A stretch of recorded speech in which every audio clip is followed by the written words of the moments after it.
how we tackle the issue of the human capital formation that we require. Now you have presented the two reports which are of use to. Certainly we will read and discuss with you before we go ahead with the implementation. One of the other issues like human capital which has been concerning me is the digital infrastructure. How do we provide the digital infrastructure? So we have to do in the background of the present economic crisis where the government's resources are limited. My thinking and the government's thinking is that the private sector, private investment should take over the basic digital infrastructure. The government should step in where it is not feasible for the private sector to come in. So our whole policy on digital infrastructure will have to be driven on this basis, which means that emphasis will have to be on cities and the western province, especially most parts of Gampaha, Colombo and Kalutara districts. Then into the areas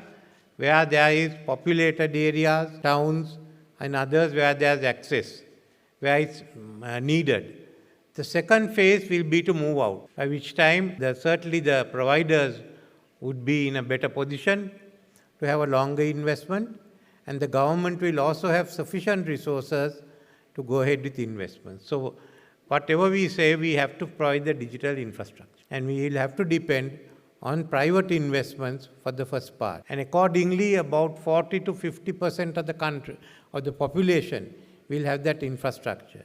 It won't take us long to go up to about 60%, but from there onwards, we'll have to work it gradually.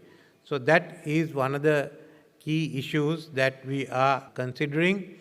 Secondary is available of capital in the financial sector.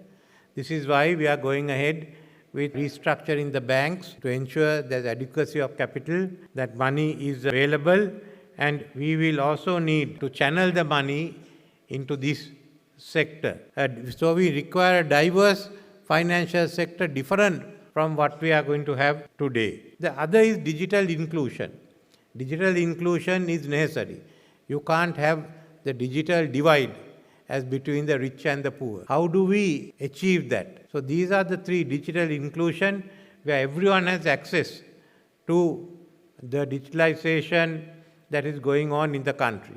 So these, to me, are the main issues that we have to address immediately.